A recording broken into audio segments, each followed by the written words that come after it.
إن الحمد لله نحمده ونستعينه ونستغفره ونتوب إليه وأشهد أن لا إله إلا الله وأشهد أن محمدًا عبده ورسوله بلغ الرسالة وأدى الأمانة ونصح للأمة وتركها على المحجة البيضاء ليلها كنهارها لا يزيغ عنها إلا هالك إن أصدق الحديث كتاب الله وخير الهدي هدي محمد بن عبد الله صلوات الله وسلامه عليه أحباب رسول الله في هذا اليوم المبارك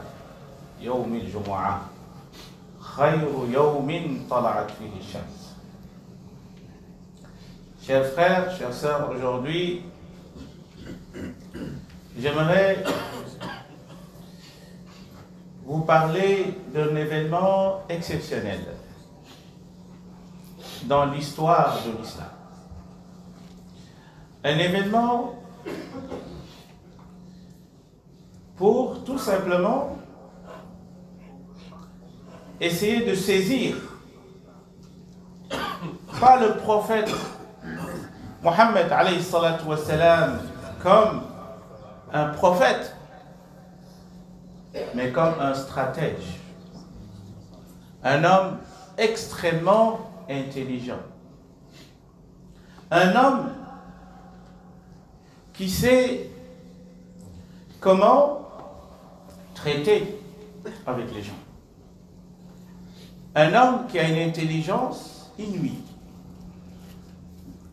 Car, comme vous le savez, lorsqu'on étudie les sciences islamiques, il y a 4 critères ou 4 caractéristiques chez le prophète, ou chaque prophète. C'est ce qu'on appelle as-sidq. As-sidq, c'est quoi? Un prophète doit être sincère. Si c'est un menteur, un imposteur, il ne peut pas être un prophète. 2, al-amana. Al-amana, ça veut dire quoi? C'est quelqu'un à qui on peut faire confiance. Déjà, le prophète, alayhi salatu wa salam, avant l'âge de 40 ans, c'est-à-dire avant qu'il soit investi de cette mission de prophète, les Mécois déjà voyaient en lui quelqu'un qui est digne de confiance. C'est ce qu'on appelle l'amana. Et le point qui m'intéresse ici, c'est le 3e point parmi ces caractéristiques, c'est al-fatana, al-dhaka, l'intelligence.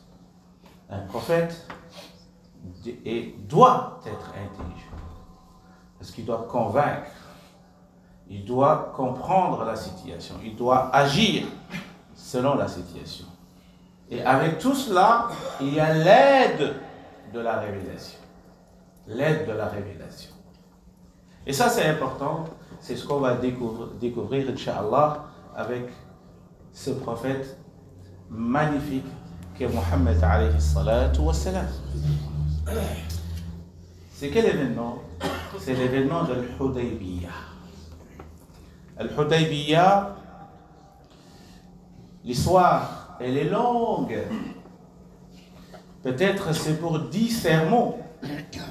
Et peut-être même pour finir ce chapitre de Hudaybiyah. Parce que tellement cet événement est important, les savants, ils en ont déduit beaucoup de leçons et de sagesse. Et moi aujourd'hui, j'aimerais m'arrêter sur quelques petites étapes de ce récit, parce que c'est un récit, mais c'est un événement. C'est un événement parmi lesquels le Coran a immortalisé. Le prophète, alayhi salatu wa salam, toute sa vie durant, il y a eu des événements. Mais le Coran, il a délaissé certains événements. Il n'a pas mentionné ces événements. Il a choisi certains.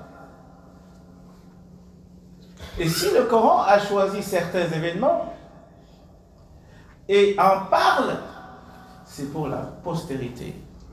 C'est pour que nous, aujourd'hui, et les générations futures, vont pouvoir y tirer des leçons et de sagesse dans leur vie quotidienne pour régler notre quotidien, la situation ou les situations dans lesquelles on vit. Donc, bref, l'histoire commence en l'an 6 ou l'an 7 de l'Hégire, selon la divergence des savants. Le prophète, alayhi salatu wassalam, donc là, il faut imaginer que le prophète, alayhi salatu wassalam, il a quitté la Mecque. Il est à Médine. Là, on parle de l'an 6 de l'Hijra. Le prophète, alayhi salatu wassalam, il a déjà fait l'Hijra. Et donc, 6 ans après, donc, vous allez imaginer qu'il y a eu des batailles qui se sont déroulées entre Mohammed et ses compagnons avec les Qurayshites. Donc, il y a eu la bataille de Badr, il y a eu la bataille de Uhud, il y a la bataille de Khandaq, l'Ahzab.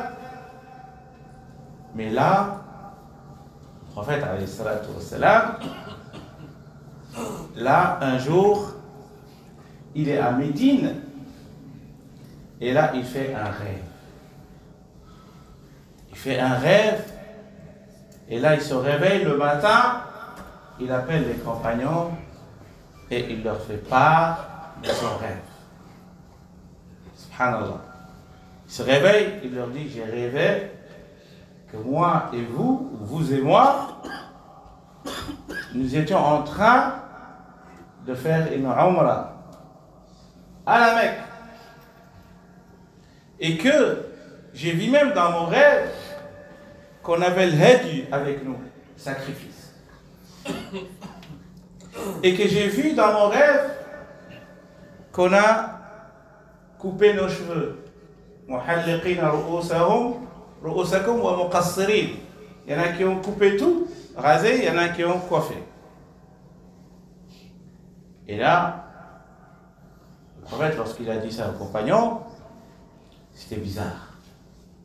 Parce que entre eux et les Mécois, il y a eu l'animosité, il y a eu des guerres, on a tué des gens. Et donc, le prophète ne peut pas se réveiller un jour comme ça pour dire on va entrer donc, chez nos ennemis. Et ce qui est encore étonnant, c'est que le prophète, il voulait partir sans armes. C'est-à-dire, il va partir comme ça, avec l'ihram. C'est-à-dire le vêtement du pèlerin. Et c'est là où Omar ibn Khattab, il a interpellé le prophète. Il dit, ô toi, le messager d'Allah, on ne peut pas y aller comme ça. Vous savez très bien qu'entre eux et nous, ou entre nous et eux, il y a de l'animosité. On a tué des gens parmi eux. Eux aussi, ils ont tué des gens parmi nous. On ne peut pas partir comme ça, risquer notre vie. Parce que les Qurayshites, ils peuvent nous attaquer. Et là, le prophète sallallahu alayhi wa sallam, il va écouter l'avis de Omar ibn Khattab. La première leçon à tirer, c'est qu'un chef, quel que soit son rang, même s'il est prophète, tu es directeur d'une société, d'une entreprise, tu dois toujours te consulter. La consultation. Et c'est pour cela que Luqman al-Hakim, même au-delà de Luqman, le Coran il dit وَشَاوِرْهُمْ فِي الْأَمْرِ وَأَمْرُهُمْ شُورَى بَيْنَهُمْ. Luqman, qu'est-ce qu'il dit? Il dit إِسْتَعِرْ عَقْلَ صَاحِبَكَ. C'est-à-dire emprunte le cerveau d'autrui ou de l'autre. On lui dit comment tu peux emprunter son cerveau? Il a dit tu lui demandes conseil. Quand tu demandes conseil à quelqu'un, c'est comme si tu as emprunté son cerveau. Et donc c'est important de se consulter. Dans nos projets, dans nos ambitions, dans tout ce qu'on fait, il ne faut jamais penser que tu te suffis à toi-même. Si le prophète, alayhi salatu wassalam, quel que soit ton intelligence, il faut toujours demander conseil autour de toi. Surtout, pas n'importe qui, mais les gens à qui tu penses, où tu vois que ce sont des gens réfléchis, qui ont une certaine sagesse. Et là, le prophète, il va donc demander qu'on prépare, qu'on ait acheté même des armes, etc. Et donc, ils vont venir avec leurs armes. Le prophète, sallallahu alayhi wa sallam, donc, va avancer. Et donc, cet événement que je viens de vous raconter, s'est passé à Zul Hulayfa. Zul Hulayfa, c'est le miqat de Médine. C'est-à-dire, lorsque tu veux faire une umrah ou un hajj, tu viens de Médine. Donc, c'est, je veux dire, la frontière entre Mecca et Médina pour porter ton ihram et faire ce qu'on appelle labbayk Allahumma labbayk pour entrer en fait dans l'adoration de la umrah. Et puis le prophète il va continuer. Donc je résume. Il continue. Donc les Mécois ont appris que le prophète il était sur le chemin, il arrivait. Et donc le prophète est parti un lundi de la Mecque, du mois de Zulqa'da, début du mois de Zulqa'da, l'an 6 ou 7. Il était accompagné de 1400 hommes et 70, donc chameaux. 1400 hommes, 70 chameaux, un lundi. Donc le prophète sallallahu alayhi wa sallam, il sort de Médine. Sur le chemin, ils ont appris qu'il était sur le chemin et donc ils ont envoyé Khalid ibn al-Walid. À ce moment-là, il n'était pas encore musulman. Khalid ibn al-Walid, il vient avec une petite armée de 200 personnes. Donc pour empêcher le prophète d'entrer avec les compagnons à la Mecque. Et Khalid, qu'est-ce qu'il fait? Il a aperçu les musulmans et il pensait que les musulmans, ils n'ont pas vu. Et le prophète, lorsqu'il l'a vu, comme le prophète, il n'aime pas la guerre, il n'aime pas la bataille, s'il y a bataille, c'est parce que on lui a forcé. C'est vraiment de la légitime défense. C'est ce qu'on verra après, lorsque Allah va nous dire dans Surat al-Hajj, Uzzina lilladina yuqataluna bi'annahum ظلموا وإن الله على نصرهم لقدير الذين أخرجوا من ديارهم بغير حق إلا أن يقولوا ربنا الله ولولا دفع الله الناس بعضهم ببعض لهدمت صوامع إلى آخر الآية. Et donc là on voit que le prophète alayhi salatu wassalam, Allah lui donne l'ordre de se défendre, pas d'attaquer. L'islam n'est pas une religion d'attaque, d'agression, mais c'est une religion qui se défend.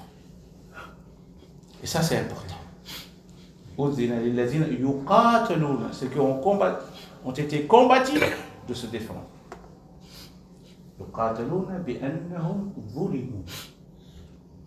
Et donc, c'est important. C'est que vous dites que l'islam, c'est une religion de guerre, d'agression, et qu'on envahit les peuples, etc., etc. En tout cas, ce n'est pas ce que dit le Coran. Ce n'est pas l'esprit de l'islam. Et donc, le prophète, il avait Khalid, mais il va prendre un autre chemin pour ne pas affronter Khalid. Pourtant, il était venu avec une armée de 1400 hommes. L'armée de Khalid, c'était une petite armée de 200 hommes. Il a quand même esquivé, il a pris un autre chemin. Khalid, il a aperçu les musulmans à l'heure de Dhuhr. Il a dit, comme ce sont des musulmans, ils vont prier à l'heure de l'Asr. Je vais attendre à l'heure de l'Asr lorsqu'ils seront dans la prière, et là j'attaque. Subhanallah. Khalid, hein, même dans le Jahiliya, il était très intelligent.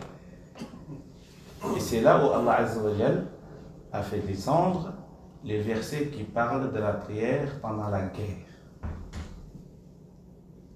Deuxième leçon, l'importance de la prière. Troisième leçon, éviter celui qui te cherche. Éviter la confrontation. Même au travail, il y a un collègue qui te cherche. il veut des problèmes, il veut bagarrer avec toi, il te cherche des ennuis. Évite-le. Ne cherche jamais l'affrontation. Sauf quand c'est inévitable. C'est ce que le prophète a fait. Et donc c'est important. Au moment où les musulmans priaient, Khalid il voulait attaquer. C'est là Allah il dit, lorsque vous êtes en prière et qu'on vous attaque, ou c'est le moment de faire la bataille, une partie reste pour se battre, une partie prie. Même pendant la bataille. L'importance de la prière. Les vies sont en danger, mais une partie qui va s'écarter pour prier à l'heure. Donc le Mohammed, il va prendre un autre chemin. Et si vous connaissez un peu la géographie de la Mecque, Médine, vous allez voir, Al-Hudaybiyah ne se trouve pas sur le chemin entre Médine et Mecca. Il se trouve entre Jeddah et Mecca. Parce que le prophète, il a fait un détour. Il a pris le chemin de Jeddah. Et donc, Hudaybiyah, c'était un endroit très connu à l'époque. Et aujourd'hui, il n'y a plus de Hudaybiyah. C'est un poste de police aujourd'hui qui s'appelle Shumaisi. Donc, ceux qui vont à la Mecque, prenez un taxi, vous dites Shumaisi, vous connaissez un quartier maintenant. Il n'y a plus de Hudaybiyah. Il n'y a même plus de traces. L'arbre de Ridwan, qui est un arbre marqué par le Coran, لقد رضي الله عن المؤمنين الذين يبايعونك تحت الشجرة. Cet arbre a été coupé. Il n'existe plus. C'est là où les compagnons, ils ont fait le bay'a, le pacte avec le prophète. Et Allah dit qu'il est heureux, il est satisfait de ses compagnons qui ont fait ce pacte ce jour-là. C'est important de laisser des traces. Si Allah nous dit, sur fil ard, marcher sur terre et observer et méditer, si on efface les traces, presque il n'y a plus d'histoire que dans les livres. Certains vont dire, ouais, les gens vont faire shirk, ils vont faire ceci. Il faut seulement édifier les gens. Il faut seulement instruire les gens. Il faut leur dire, c'est pas comme ça, c'est comme ça. Ici, c'est pas un lieu d'adoration, c'est un lieu de méditation. C'est important. Ici, c'est un lieu, tu dois t'arrêter là et te dire, c'est là où des croyants véritables, ils ont fait pacte avec Allah pour leur vie, pour la première fois dans l'histoire. Qu'est-ce que ça va faire de toi? Qu'est-ce que ça va faire de ton enfant que tu ramènes là-bas? C'est important. Malheureusement, avec le shirk, on a tout détruit. Plus de traces. D'où l'importance de revoir notre histoire et essayer de la faire connaître à nos enfants. Aujourd'hui, les gens ils voyagent pour voir la Tour Eiffel ou pour voir, je ne sais pas, l'atomium et d'autres. Nous, l'islam, on a l'islam, Mohammed nous a laissé des traces immenses. C'est important tout ça. Je continue donc.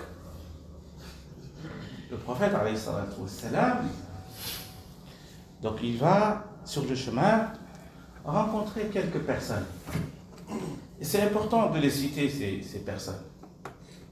Je pense peut-être ce sermon, on va la scinder en deux. Peut-être on va continuer la prochaine fois, parce que ça va peut-être durer longtemps. Et donc le prophète, sallallahu alayhi wa sallam, il va rencontrer un homme qui s'appelle Khirash ibn Umayya. Et cet homme va lui dire, fais attention, retourne. Parce que les Mécois sont déterminés, ils ne vont jamais te laisser entrer. Ils vont te combattre. Et comme le prophète, alayhi salatu wassalam, il n'était pas venu pour se battre. Il est venu pour une adoration. Il a dit, qu'est-ce qui arrive à ces Qurayshites?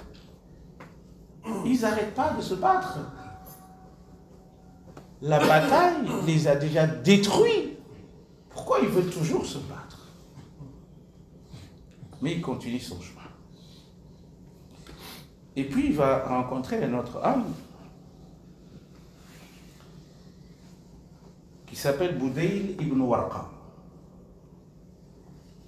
Budayl va lui dire la même chose.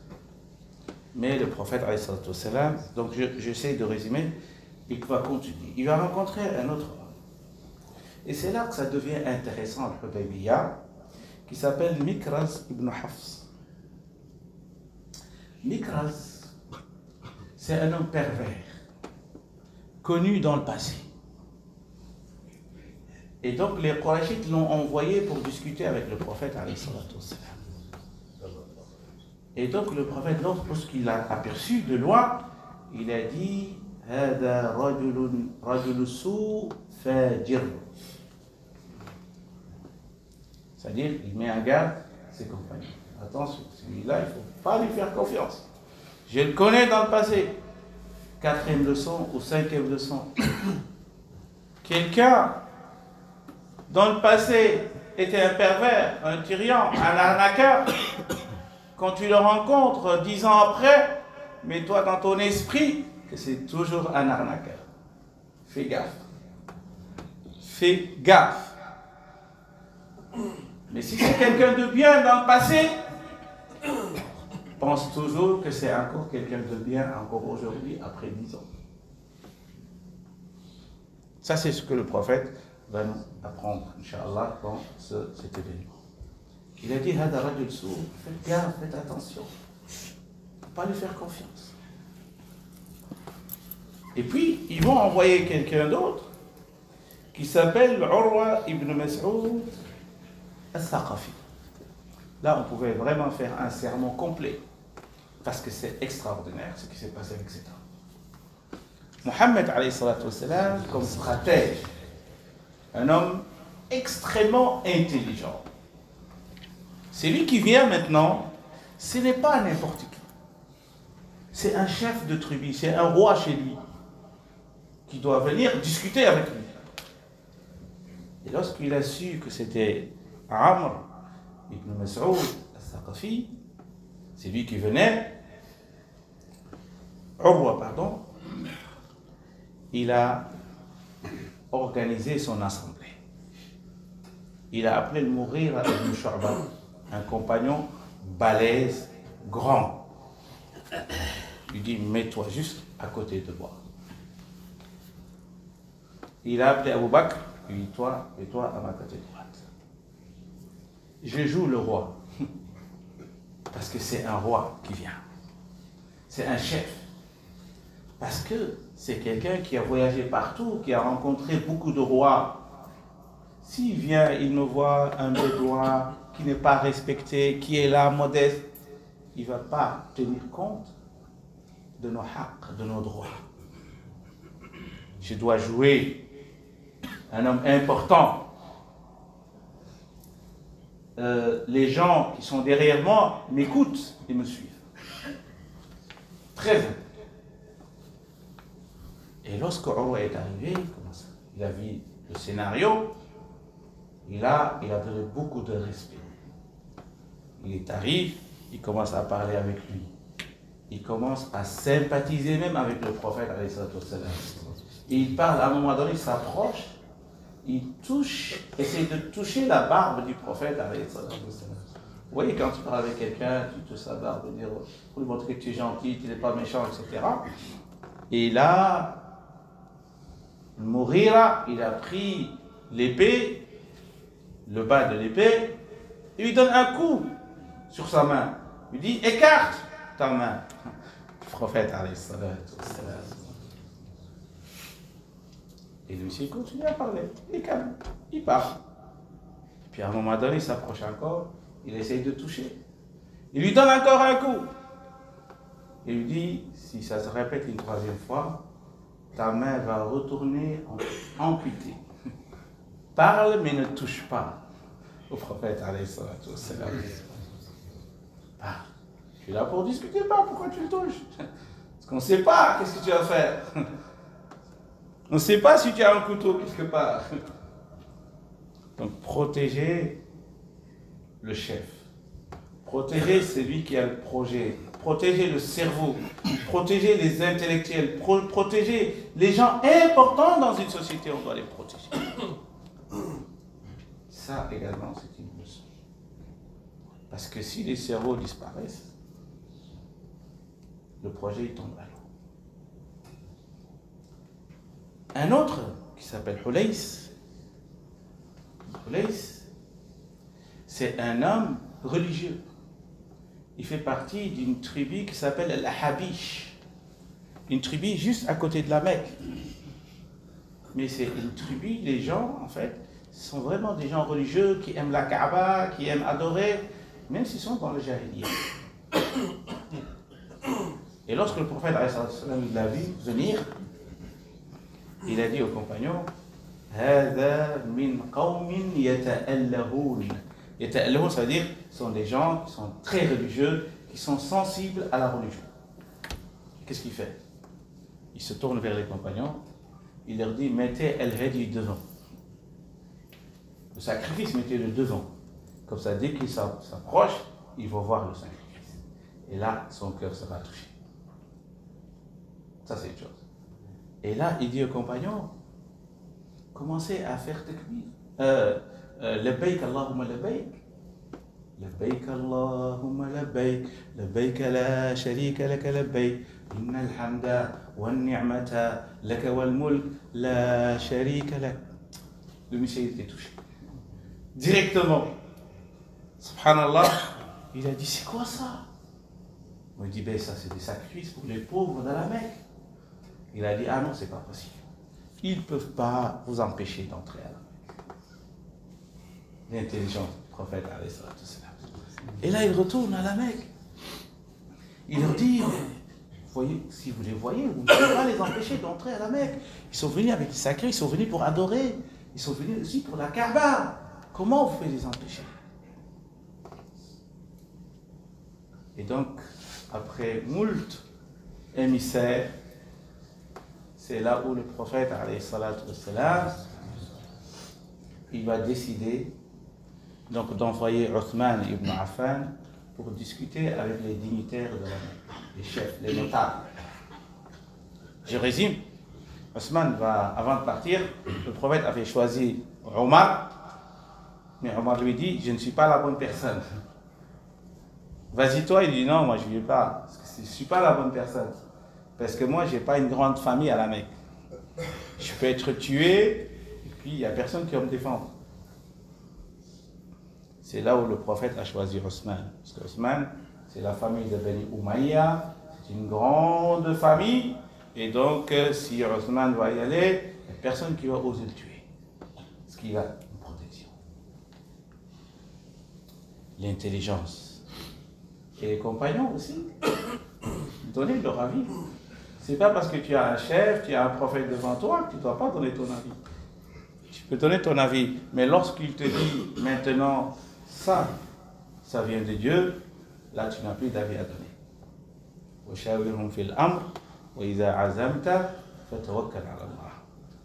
Et donc Othman est parti et il a tardé de revenir. Et donc il y a une rumeur qui a couru pour dire qu'Othman a été assassiné.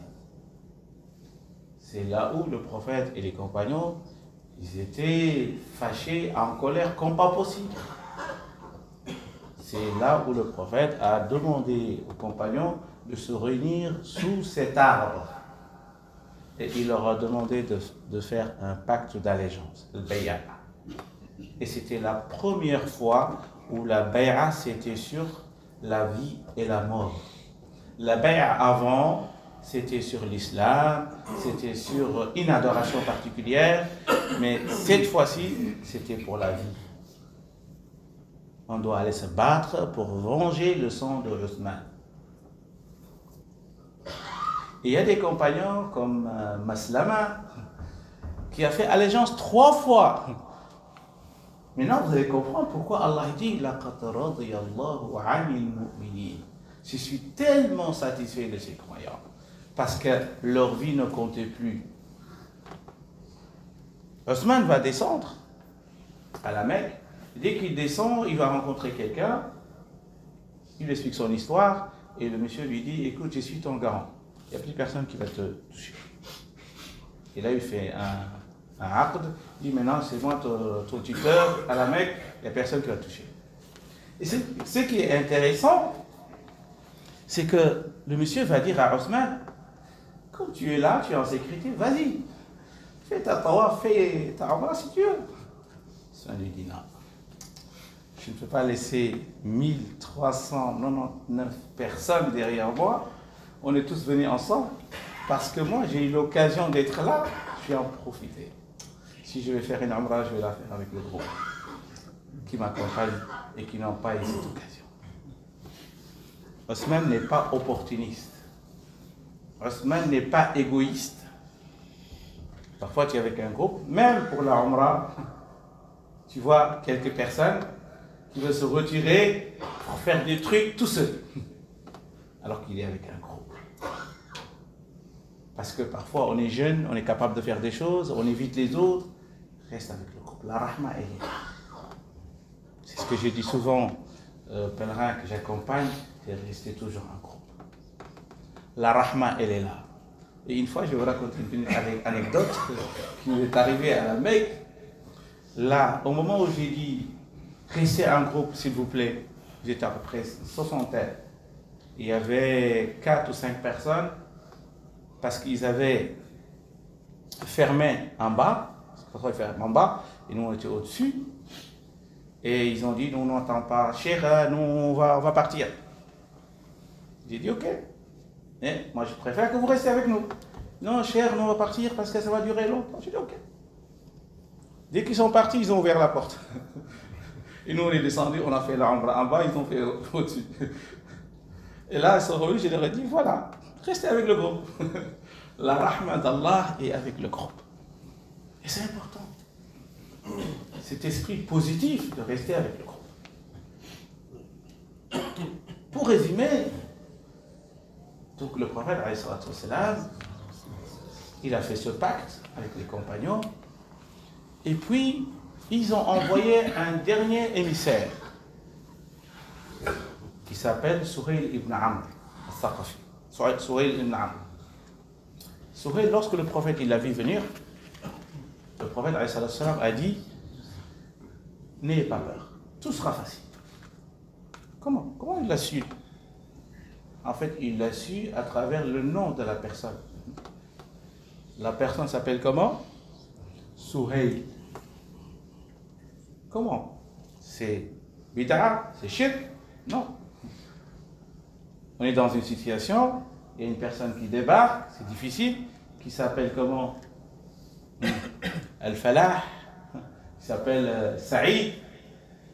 On peut se dire, Inch'Allah, la situation sera heureuse. Ça, c'est ce qu'on appelle Al-Fa'al. Dans le jargon islamique, c'est autorisé. Bon augure, on va dire. C'est pas mauvais augure. Mauvais augure. Et donc, c'est pas la même chose. Et donc, le prophète, il s'est basé sur le nom de la personne pour dire que tout se passera bien. Et donc, le monsieur est arrivé, commence à signer le pacte, et c'est là où il y a la fameuse histoire. Mohammed lui dit, écrit, c'est entre Mohammed, Rasulullah, et l'autre, il lui dit, non, moi j'écris pas Rasulullah, moi je te reconnais pas comme prophète. Comment on peut mettre sur un pacte quelque chose que moi je te reconnais pas comme prophète? On va écrire Mohammed ibn Abdullah. Et le prophète a dit, ok, je suis d'accord. Il y avait Omar et quelques compagnons qui refusaient, ils disent non. Mais le prophète a dit oui, c'est vrai qu'on écrit Mohammed ibn Abdullah. Et c'est là où il a demandé à Ali où se trouvait Rasulullah dans le texte. Et sur ça, certains aussi se basent pour dire, donc il ne savait pas lire ni écrire, parce que s'il savait lire, il aurait lui-même effacé lui-même pourquoi il a demandé à Ali, etc., de lui montrer le mot, etc. Mais ça, c'est un autre débat. Est-ce qu'il était illettré ou pas? Ça, c'est une autre question. Peut-être on aura l'occasion d'en parler. Mais ce qui est le plus important, c'est que ce pacte-là était un pacte injuste. C'est-à-dire le prophète, alayhi salatu wassalam, il a accepté un pacte injuste. Pourquoi injuste? Parce que les clauses du pacte, premier point, cette année il n'y a pas de Umrah, rentrez chez vous. Et vous devez accepter ça. Ils ont fait 450 km, 8 jours, là vous rentrez chez vous, il n'y a pas de Umrah cette année. Vous revenez l'année prochaine pour faire l'autre Umrah. On est d'accord? Quoi d'autre? 10 ans de trêve. Il n'y a pas de guerre entre nous. D'accord. Si un musulman vient chez nous, on le retient. Et si un de nous vient chez vous, sans l'autorisation de ses parents, vous n'avez pas le droit. Vous avez le droit de le renvoyer chez nous. C'est pas juste. Et c'est pour ça qu'Omar est venu, il a dit au prophète, ce n'est pas juste.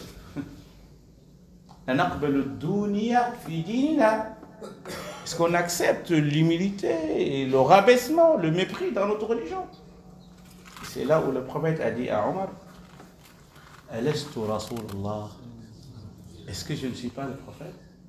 Bien sûr, tu es le prophète, mais c'est injuste. C'est injuste. Il lui dit, Inna Allah lan yudayyi'ani. Dieu, il ne va pas me délaisser. Parce que le Coran a dit, Fa'alima ma lam ta'lamu faja'ala min duni dhalika fathan qariba. Le prophète savait ce que les compagnons ignoraient. Parce que ce qui était intéressant pour le prophète, c'était la libre circulation. C'est-à-dire, pendant ces 10 ans, chacun est libre d'aller et revenir. Et pour que l'islam puisse se propager, il faut qu'il y ait cette libre circulation. Et que le prophète, pendant ces 10 ans, même avant 10 ans, parce que Fath Makkah, ça va arriver 2 ans après, c'est-à-dire l'ouverture de la Mecque, et là, le prophète, il a envoyé des émissaires, libre circulation. La plupart des musulmans dans l'histoire de l'islam ont embrassé l'islam pendant cette période où le pacte était injuste. Mais comme il était stratège, il voyait dans le pacte des avantages qui ne sont pas écrits. Parce que lui, ce qu'il voulait, c'est de circuler avec la da'wah. Les gens seront libres. Allahumma hdina fi man hadayt.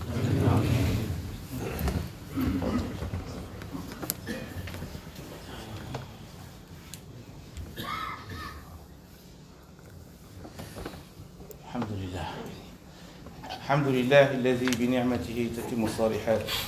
اللهم اهدنا فيمن هديت وعافنا فيمن عافيت وتولنا فيمن توليت واصرف عنا شر ما قضيت إنك تقضي بالحق ولا يقضى عليك إنه لا يذل من واليت ولا يعز من عاديت تباركت ربنا وتعاليت ربنا آت نفوسنا تقواها وزكها أنت خير من زكاها أنت وليها ومولاها ربنا آتنا في الدنيا حسنة وفي الآخرة حسنة وقنا عذاب النار ربنا آتنا من لدنك رحمة وهيئ لنا من أمرنا رشدا ربنا لا تؤاخذنا إن نسينا أو أخطأنا ربنا ولا تحمل علينا إصرا كما حملته على الذين من قبلنا ربنا ولا تحمل